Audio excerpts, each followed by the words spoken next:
एकदम गारगार पावसामध्ये तुम्ही कधी भेळ खाल्ली का? तर नमस्कार मित्रांनो, आज ऑफिसला निघायला थोडा उशीर झाला, पण बाहेर येतो तर काय पावसाचं वातावरण झालेलं. काही ठिकाणी पाऊस पडत होता तर काही ठिकाणी अजिबात पडत नव्हता. तुमच्या तिकडे पाऊस पडतोय का? कमेंट मध्ये मला नक्की सांगा.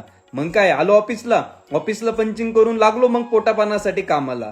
मग नेहमीप्रमाणे काही पेमेंटचे चेक लिहून दिले आणि आमचा कस्टमर रिटेन्शनचा हेड सागर सरांसोबत थोडंसं प्लॅनिंग केलं. मग काय, न्यूट्राफिटच्या सागर सरांना भेटायला गेलो. सागर सरांसोबत फिटनेसच्या काही गप्पा केल्या आणि फिटनेससाठी काही गोष्टी बोलवल्या होत्या, त्या सरांकडून चेक करून घेतल्या. भावांनो, लवकरच आता माझे 6 पॅक बनतील. कमेंटमध्ये नक्की मला प्रोत्साहित करा. त्यांना भेटून ऋषीला घेऊन ऑफिसला चक्कर मारायला गेलो. ऑफिसचं काम म्हणजे नुसता राडा आहे.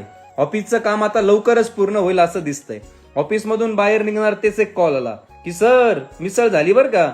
मग आज संगमनेरवरून आमचे मित्र गुंजाळ सर काही मिसळचे मसाले टेस्ट करण्यासाठी घेऊन आले होते.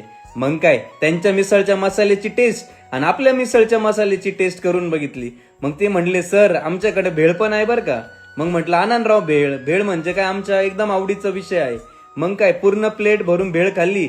एक गोष्ट आहे राव, फूडमध्ये काम करत असताना खूप साऱ्या गोष्टी या खायला मिळतात, ते पण फुकट, आणि त्याच्यामुळेच माझी तब्येत एवढी जास्त होत आहे. मग तिथून निघालो आणि परत ऋषीला सोडलं आणि नंतर भेटले आपले नितीन सर आणि किरण सर. त्यांच्याशी बोललो, परत ऑफिसला आलो. पण आज काय, पावसामुळे खूप जास्त चिकचिक होती. आणि असं तुम्ही कधी केलंय का? झाड हलून तुम्ही अंगावरती पाणी घेतलंय का कधी? आणि केलं असेल तर कमेंट मध्ये नक्की सांगा. मग काय, पुन्हा आलो ऑफिसला. मित्रांनो, फॉलो तरी करा यार आपल्या भाऊंना, होऊन द्या मग व्हायरल.